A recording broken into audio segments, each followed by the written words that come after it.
Bienvenue à cette édition d'Essentiel qui vous présente les faits saillants de la semaine politique à Ottawa. D'abord, la fuite d'un document révélant l'intention de la Cour suprême des États-Unis d'invalider le droit à l'avortement chez nos voisins du Sud. À relancer de plus belle le débat sur cette question à la Chambre des communes. Ce sera notre premier sujet d'analyse avec notre panel de journalistes. Bonsoir à vous trois. Bonsoir. On apprenait donc lundi soir que la décision Roe contre Wade, qui garantit depuis 1973 le droit des femmes américaines d'interrompre leur grossesse, pourrait être invalidée par la Cour suprême des États-Unis au mois de juin. Il en fallait pas plus pour relancer le débat sur le droit à l'avortement au Canada. Le premier ministre Trudeau a dit, bon, on regarde attentivement ce qui se passe aux États-Unis. Tiens, je vais commencer avec vous. Qu'est-ce que vous avez pensé, je dirais de façon générale, de la réaction à Ottawa à cette nouvelle qui nous est arrivée des États-Unis cette semaine? C'est pas surprenant du tout. L'avortement, c'est un sujet que M. Trudeau a été assez ferme depuis qu'il est devenu le chef du Parti libéral en 2012. Qu'est-ce qui m'a plutôt surpris cette semaine, c'était sa réaction mercredi autour du caucus quand il est sorti puis qu'il a dit que le gouvernement regarderait peut-être à légiférer sur le sujet parce que, comme vous le savez, il n'y a pas de loi comme telle qui donne le droit à l'avortement aux femmes au Canada. Il y a pas de loi. Il n'y a pas de loi qui dit que vous n'avez pas le droit. Il n'y a pas de loi qui dit que vous avez le droit. Mais il semblerait que le bureau du premier ministre, maintenant, jeudi, semble vouloir reprendre peut-être ces mots-là. Et maintenant, on nous dit que le premier ministre faisait référence à la plateforme électorale de l'automne dernier qui n'indiquait pas vouloir présenter un projet de loi sur ce sujet-là. Il y a plusieurs gens qui sont inquiets de la possibilité que oui, le gouvernement voudrait réaffirmer le droit, mais qu'avoir une législation pourrait donner une ouverture aux conservateurs, c'est surtout de ces députés-là dont on parle, à vouloir restreindre le droit, puisque ça serait peut-être plus facile de restreindre le droit s'il y avait un projet de loi. Alors, c'est un débat très intéressant. Je suis certaine qu'on va continuer d'en parler parce que ça se présente maintenant dans la course à la chefferie du Parti conservateur. Ouais, c'est ça. On va y revenir dans un instant. Mais avant ça, Joël Denis, parce que, bon, cette nouvelle qui nous est arrivée des États-Unis, ça nous a aussi rappelé que l'accès à l'avortement au Canada n'est pas égal d'une province à l'autre. On a fait grand cas du Nouveau-Brunswick, par exemple. Qu'est-ce que vous pensez, justement, de la volonté de M. Trudeau, du gouvernement Trudeau, de renforcer le cadre légal qui entoure l'avortement? Je suis d'accord avec Katia que ça peut représenter un piège politique pour Justin Trudeau de rouvrir ce panier de crabes parce que il y aurait justification plus tard si M. Trudeau légiférait pour un futur gouvernement conservateur de vouloir peut-être apporter des amendements à cette loi. Donc, et il y a des experts qui ont déjà mis en garde le gouvernement Trudeau et ses ministres de ne pas légiférer à la matière, de laisser le vide juridique occuper l'avant-scène politique. Pourquoi? Parce que s'il n'y a pas de loi, il n'y a pas de changement qui peut être fait. Il y a un libre accès à l'avortement parce que ça a été décriminalisé en 1988 avec la décision sur Morgan Taylor. Mais il est vrai, vous avez raison de le souligner, que l'accès à l'avortement, au service d'avortement est inégal au pays. Dans les régions rurales, il n'y a souvent pas de clinique, il faut se rendre dans les centres urbains. Dans certaines provinces, comme l'île du Prince-Édouard, où on n'offrait pas, je pense, encore de services d'avortement, il faut se rendre au Nouveau-Brunswick. Et là, au Nouveau-Brunswick, le service est quand même limité également. Parfois, il y a des femmes du Nouveau-Brunswick qui doivent aller dans des cliniques au Québec. Donc, oui, il y a des services qui sont offerts, mais c'est très, très inégal à travers le pays. Et peut-être qu'il y a un peu de travail à faire de ce côté-là pour offrir des services équitables et égales à toutes les femmes au Canada. Ouais, bon, Catherine, je veux maintenant vous entendre sur la réaction des conservateurs à tout ce débat-là. On sait que les députés conservateurs se sont fait dire de se taire sur la question de l'avortement. On a vu d'ailleurs plusieurs membres du caucus crier « nay », non, à une motion de consentement unanime qui avait été présentée par le Bloc québécois sur le droit à l'avortement. Jusqu'à quel point cette question de l'avortement, ça fait mal paraître les conservateurs?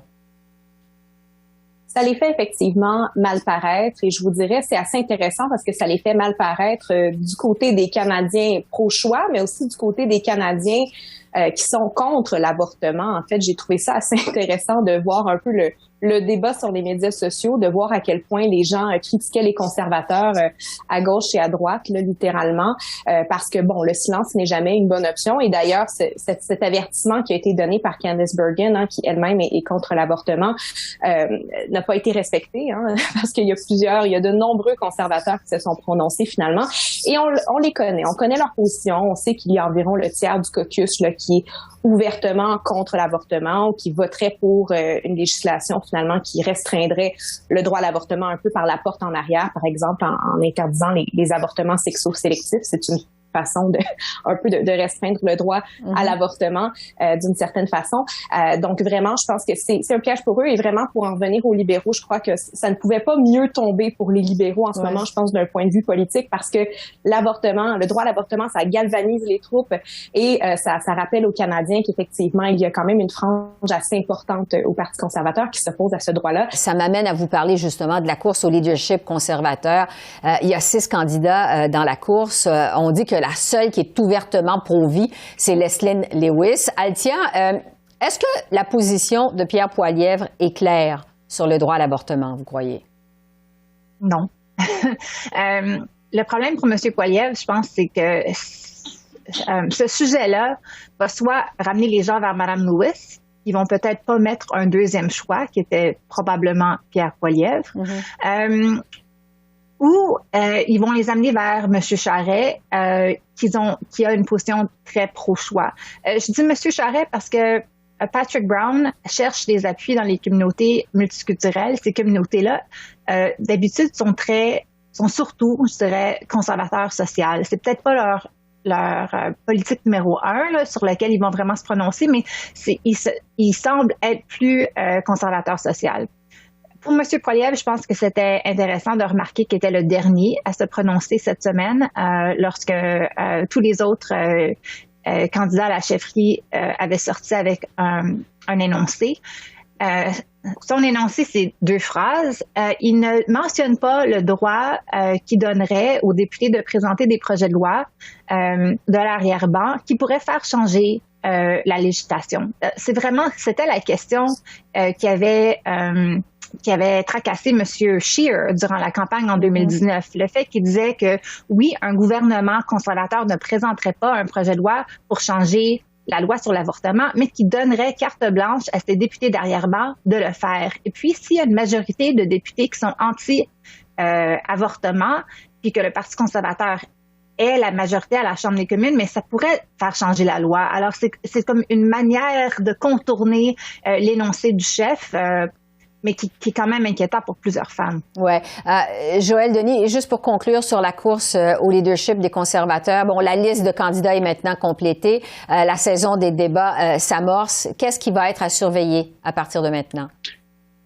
Les attaques entre Jean Charest et Pierre Poilievre, moi, c'est ce que je vais surveiller le plus près. Et quelle sera aussi la stratégie adoptée par Patrick Brown dans ces échanges qu'on attend entre Pierre Poilievre, qui est considéré d'ailleurs comme le meneur de la course, et Jean Charest. Jean Charest doit profiter de ces débats-là, lui, pour marquer, s'imposer et peut-être parler un peu des politiques qu'il a mises de l'avant, parce que parmi tous les candidats en liste jusqu'ici, Jean Charest est celui véritablement qui en a mis beaucoup sur la table dans plusieurs dossiers sur l'énergie, le climat, le logement, les garderies, la politique de défense. Il a vraiment mis beaucoup de contenu, donc il peut en parler en connaissance de cause, alors que Pierre Poilievre, il s'est contenté de certaines politique générale, mais pas très, très étoffée, contrairement à Jean Charest. Donc, Jean Charest mise là-dessus pour renverser la tendance qui favorise à l'heure actuelle, évidemment, Pierre Poilievre. Les débats pourraient être un instrument que peut utiliser Jean Charest pour tenter de marquer des points aux dépens de Pierre Poilievre. On va continuer, évidemment, à suivre cette course. Autre nouvelle cette semaine, c'est le déclenchement officiel des élections en Ontario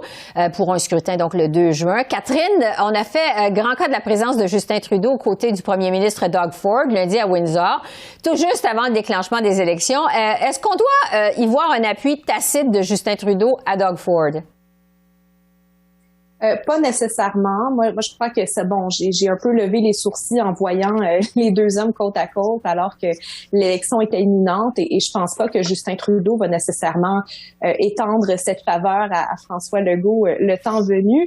Mais je pense que bon, on voit un gouvernement libéral qui tente le plus possible de faire des annonces et qui veut démontrer aussi qu'il s'entend très bien avec le premier ministre Doug Ford. Alors oui, c'est disons, j'ai un peu levé les sourcils parce que c'est sûr qu'en ce moment, il semble prendre position. Je ne pense pas que c'était le but nécessairement, mais c'est sûr que les autres partis en Ontario ont dû regarder ça d'un œil avec beaucoup de suspicion, disons, en particulier Stephen Del Duca. Je ne pense pas qu'il était très content de la situation actuelle, parce que ça peut sembler comme un appui aussi près des élections. Peut-être que M. Trudeau aurait dû se garder une petite gêne. Oui, Althia, justement, quel pourrait être l'impact de ça sur les libéraux provinciaux qui, comme on le sait, traînent de la patte dans les sondages en Ontario? Oui, je dirais probablement pour M. Del Duca, son problème, c'est plutôt que les gens ne savent pas qui il est, puis qu'il n'y a pas beaucoup de temps pour se présenter aux citoyens. En partie, c'est à cause de la pandémie, mais c'est probablement son plus gros problème. Je dirais sur l'enjeu de M. Ford et M. Trudeau, les deux gouvernements travaillent très bien ensemble. On se souvient que Monsieur Ford avait même déclaré que Mme Freeland était comme sa thérapeute, puis qu'il s'attendait vraiment, vraiment bien. Joëlle Denis, vous avez justement écrit sur cette bromance entre Justin Trudeau et Doug Ford. Parlez-nous de l'impact que ça pourrait avoir sur la scène fédérale, cette entente. Ben, je pense que c'est de bon augure pour Justin Trudeau parce que vous savez que les électeurs qui ont appuyé Doug Ford au provincial se tournent normalement vers les libéraux sur la scène fédérale. Donc, ce sont les mêmes gens à qui on s'adresse. Et je pense que Doug Ford, cette semaine, a fait preuve de pragmatisme en disant que peu importe l'étiquette politique, les jeunes nous élisent pour qu'on travaille ensemble. Et c'est un peu une façon simpliste de faire de la politique, mais c'est vraiment ce que les gens souhaitent, que les gouvernements, quelle que soit leur couleur politique, s'entendent et donnent des résultats. Et les résultats sont quand même imposants pour l'Ontario parce qu'on reconstruit presque entièrement le secteur automobile de construction à véhicules à essence à construction à véhicules électriques. Toutes les usines de montage vont être rééquipées et modernisées. Et ça donne à l'Ontario un poids quand même assez important pour conserver ce secteur automobile qui a été si névralgique pour longtemps de l'Ontario. Donc, mais sur la scène fédérale, c'est sûr que de voir qu'on peut s'entendre avec Doug Ford, je pense que de part et d'autre, on fait preuve de pragmatisme et qu'on comprend bien que les électeurs de Doug Ford sont aussi des supporters des libéraux sur la scène fédérale. Donc, je pense que c'est la real politique, si je peux dire, qui s'installe tant à Ottawa qu'à Queen's Park. Catherine, il nous reste quelques secondes, donc le mot de la fin là-dessus. Écoutez, comme je le disais, je pense que pour ce qui est de l'élection québécoise, certainement, ça aura lieu dans quelques mois, mais je pense qu'on s'attendra peut-être pas à voir la même démonstration de la part de Justin Trudeau, surtout quand on sait, disons, la jambette que François Legault lui a fait lors de l'élection fédérale en se prononçant ouvertement pour les conservateurs sur la scène à Ottawa. Donc, on voit cette bonne entente en Ontario, mais pas nécessairement au Québec. Je m'attends pas au même scénario. Oui, ce sera à suivre, effectivement, parce que ces élections en Ontario, ça met un peu la table aux élections qui s'en viennent à l'automne également au Québec. Joëlle Denis, Althia et Catherine, merci beaucoup. Bon week-end à vous trois. Merci, au revoir. Merci. À vous, Esther. Et puis, on revient au débat sur l'avortement. On le disait il y a un instant avec nos journalistes. Tout cela a remis en lumière l'accès à l'avortement qui est loin d'être égal d'une province à l'autre au pays. J'en ai discuté avec Frédérique Chabot, qui est directrice d'Action Canada pour la santé et les droits sexuels. Bonsoir, Madame Chabot. Bonsoir. On vient d'entendre la ministre Mélanie Joly qui se dit extrêmement inquiète de cette décision potentielle de la Cour suprême américaine qui pourrait donc annuler l'arrêt Roe contre Wade, qui est un jugement, on le sait, historique, qui a légalisé l'avortement aux États-Unis en 1973. Qu'est-ce que vous pensez, vous, de cette possible décision du côté des États-Unis? Je crois que c'est absolument important pour les gens au Canada de porter attention à ce qui se passe en ce moment aux États-Unis. Donc, premièrement, il va avoir des impacts directs sur l'accès à l'avortement pour les gens au Canada qui sont peut-être pas considérés quand on parle de la question.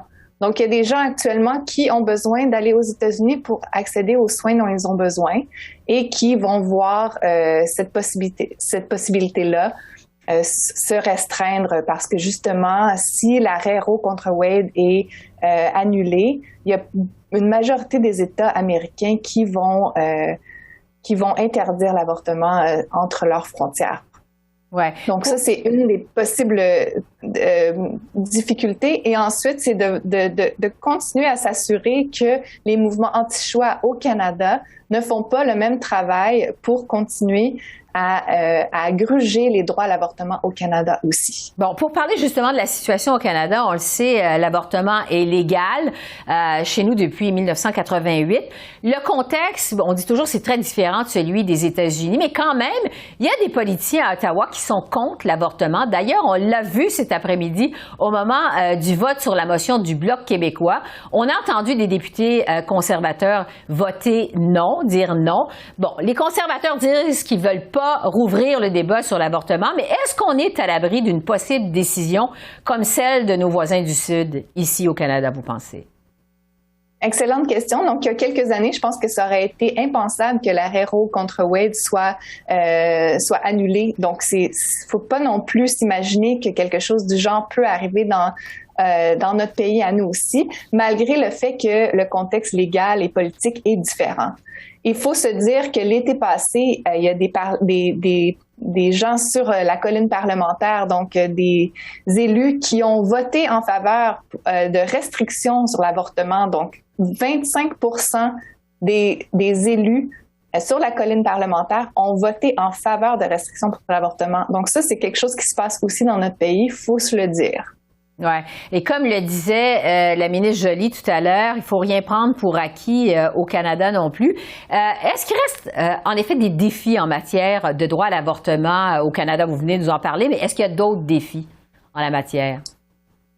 Oui, effectivement, et je pense que c'est là-dessus qu'il faut se concentrer. Donc, l'accès à l'avortement n'est pas de toute simplicité pour tout le monde. Donc, oui, l'avortement est décriminalisé au Canada et dans plusieurs régions métropolitaines est accessible. Ceci étant dit, si on se trouve dans des régions rurales, si on n'a pas d'argent pour voyager, si on se trouve dans des provinces où il y a 1, 2 ou 3 fournisseurs de soins pour toute une province, l'accès peut être très difficile. Donc, il y a encore beaucoup de travail au Canada pour justement améliorer l'accès pour toute personne qui a besoin d'un avortement, une procédure médicale qui est très commune. Donc, une personne sur 3 au Canada qui peut être enceinte va avoir un avortement dans sa vie et ce n'est pas du tout traité de la sorte. Ouais. Donc, il faut s'assurer que l'accès à l'avortement est une priorité. Justement, parce que on sait qu'en vertu de la loi canadienne sur la santé, les services d'avortement sont assurés dans toutes les provinces et dans tous les territoires au Canada.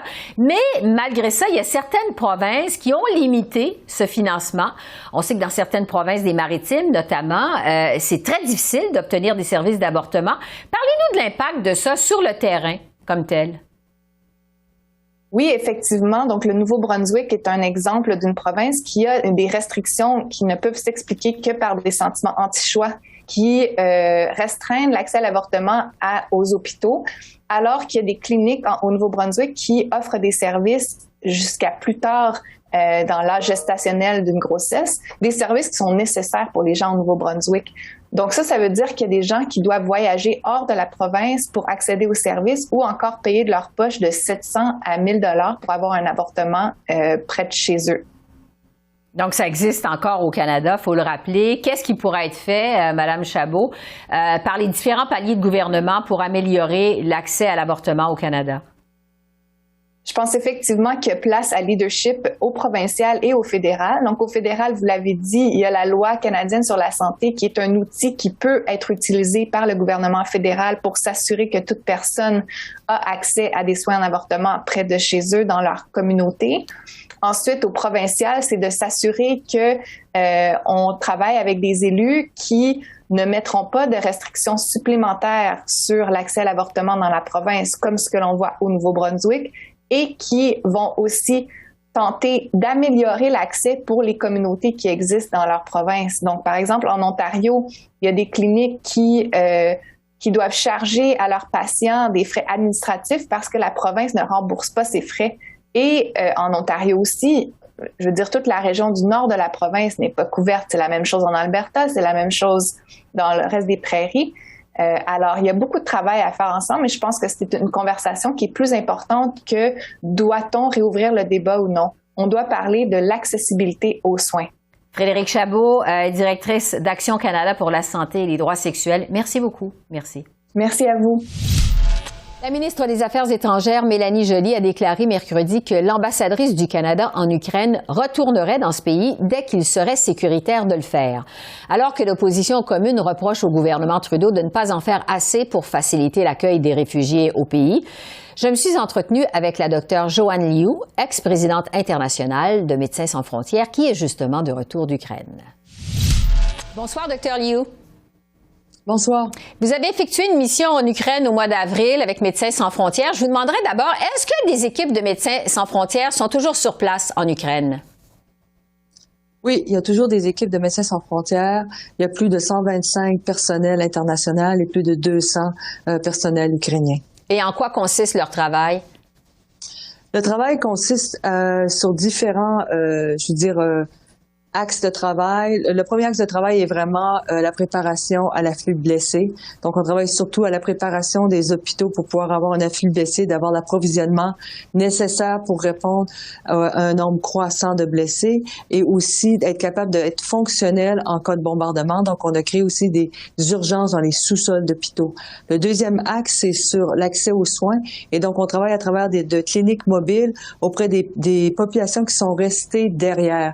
Donc, il y a beaucoup de populations, malgré l'appel général d'évacuation, ont décidé de rester dans le Luhansk et dans le Donetsk. Et donc, on parle d'à peu près entre 25 à 30 de la population et on fait des cliniques mobiles. C'est surtout des personnes âgées, des personnes avec des maladies chroniques, des personnes avec moins de mobilité. Et le troisième axe, c'est sur les évacuations médicales. Et donc, c'est ce qu'on fait avec notamment les ambulances, mais aussi avec un train médicalisé. Et je le disais à l'entrée de jeu, vous êtes allé vous-même en Ukraine au mois d'avril, du côté de Lviv, notamment dans l'ouest du pays, à Dnipro. Racontez-nous votre expérience sur le terrain. En fait, j'étais basée à Dnipro, qui est un petit peu plus à l'est, et qu'est-ce qu'on faisait à partir de Dnipro? On rayonnait vers le Donbass, surtout côté Donetsk, parce que l'oblast de Donetsk, parce que celui de Luhansk était pas facile d'accès. Et moi, ce qui consistait ma mission, c'était que je faisais ce qu'on appelle une mission exploratoire. Donc, on va dans des endroits nouveaux où on fait l'évaluation des besoins et où après ça, on arrive avec une proposition de projet. Et c'est comme ça qu'on est venu assez rapidement à se dire que la meilleure façon de garder la capacité d'accueil des hôpitaux, oui, c'était l'approvisionnement, c'était faire des urgences dans les sous-sols d'hôpitaux, mais c'était aussi de libérer des lits aigus, des lits de soins intensifs, pour qu'on puisse accueillir des nouveaux patients qui étaient blessés. Oui. À votre retour d'Ukraine, Dr. Liu, vous avez affirmé en entrevue que le Canada devait faciliter l'avenue et l'accueil de réfugiés. Qu'est-ce qui peut être fait de mieux par le Canada, selon vous, à cet égard? Je veux dire, c'est une chose de dire qu'on veut accueillir des gens, qui est très bien, hein, donc faut quand même le mentionner. Cela dit, c'est pas parce que on fait un énoncé d'accueil que ça se matérialise. Et ce qui est clair, c'est que il y a plusieurs Ukrainiens qui font la demande, mais faire une demande, c'est ardu. Moi, je me suis retrouvée là dans une gare ukrainienne à attendre mon train d'évacuation quand j'ai fini ma mission. J'étais tout seul avec un Français, un logisticien, puis on n'était pas capable de comprendre qu'est-ce qui se passait parce qu'on ne parle pas ukrainien. Et on était là avec notre téléphone, avec Google Translate, à fixer le babillard pour essayer de comprendre. Et je me suis fait la réflexion, si j'avais affaire à remplir un formulaire, soit en ukrainien, pour ma famille, pour leur trouver un futur, j'y arriverais pas. Et donc, je pense que c'est important de se conscientiser sur la capacité d'accueil, mais aussi la facilitation par rapport à ce que j'appelle les remplissages de formulaires, ce qu'on appelle communément le red tape. Il faut faciliter ça, il faut le simplifier, il faut l'accompagner. Donc, alléger le processus, comme vous dites. Outre l'accueil de réfugiés, le Canada, on le sait, a déjà envoyé de l'équipement militaire à l'Ukraine, a déjà montré son appui sans équivoque au peuple ukrainien. Est-ce qu'on pourrait en faire plus, je parle du Canada évidemment, sur le plan humanitaire? Je crois que on peut toujours en faire plus, et notamment, je crois que je pense que le Canada a été clair, a répondu présent depuis le début de cette guerre-là, le 24 février. Mais c'est aussi que on voit bien qu'on rentre dans une autre séquence, qu'on rentre dans une séquence qui va être peut-être beaucoup plus longue que tout le monde aurait voulu, et donc ça va être important qu'on demeure présent. Et je crois que il va y avoir beaucoup de personnes qui vont être blessées ou qui vont avoir besoin de soins. Et est-ce que on peut soutenir la réponse humanitaire à l'intérieur du pays, mais aussi dans les pays voisins qui accueillent? La Pologne accueille plus de 2,5 millions de réfugiés, puis nous, on se tente à en prendre à peu près 50 000 à 60 000. Donc, on peut faire une part, en tout cas, d'aider ces pays-là à accueillir. Puis après ça, on peut aussi réfléchir, est-ce que, parce que je pense qu'il va y avoir un essoufflement sur aussi la prise en charge des évacuations médicales. Présentement, ils ont été faites surtout en Europe, mais je crois que des patients qui vont être stables et qui vont avoir besoin de chirurgie reconstructive sur 1 an, 2 ans, 3 ans, ça pourrait peut-être une option de venir au Canada, surtout pour les gens qui ont déjà de la famille ici. Donc, rester très ouvert à l'accueil encore des réfugiés, de gens possiblement blessés. Docteur Liu, les liens bilatéraux entre l'Ukraine et le Canada, on le sait, sont nombreux. Il y a plusieurs similitudes entre les deux peuples. Comment vous vous êtes sentie en tant que Canadienne en Ukraine? Ben oui, c'est intéressant de vous poser cette question-là. Et c'est vrai, hein, je veux dire, on se promène sur les routes, puis je me rappelle avoir fait la réflexion à quelqu'un, j'ai l'impression d'être entre Québec et Montréal. C'est des autoroutes, c'est un paysage qui est avec un climat tempéré. Donc il y a ça qui ressemble, c'est clair.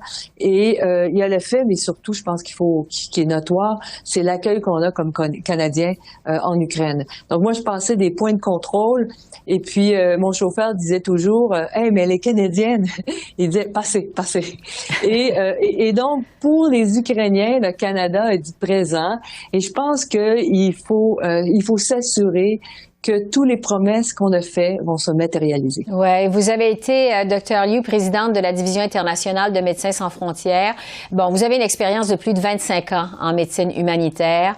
Vous avez donc effectué des missions un peu partout dans le monde, notamment dans les pays d'Afrique aux prises avec des épidémies. Quelle est la plus grande différence entre ce que vous avez vécu en Ukraine et tout ce que vous avez vécu dans le passé? Chaque conflit, chaque crise est unique. Donc, d'une part, donc c'est toujours dur de comparer les choses. Je vous dirais que ce qui était relativement stressant, c'est nous se gérer, je crois, parce que il y avait régulièrement ce qu'on appelle des alertes à menace d'attaques aériennes, et donc c'était des espèces de sirènes qui partaient et ça durait à peu près 1 heure à chaque fois. Puis initialement c'était 3-4 fois par jour, mais à la fin quand je suis partie c'était une dizaine de fois par jour, 3-4 fois la nuit.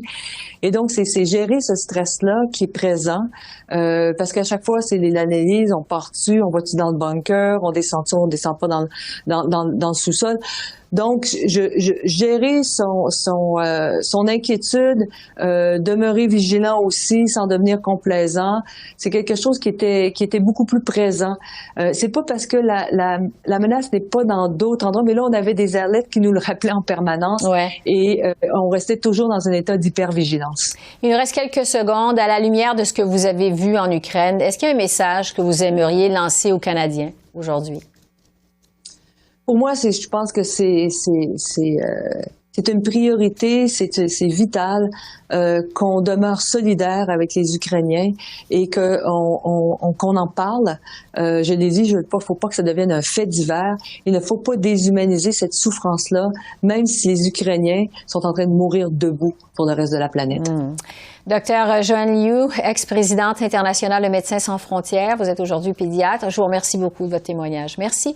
Merci. Au revoir. En terminant, plusieurs personnalités du monde politique, dont les premiers ministres du Canada et du Québec, ont assisté mardi aux funérailles nationales de la légende du hockey Guy Lafleur à la cathédrale Marie-Reine du Monde à Montréal.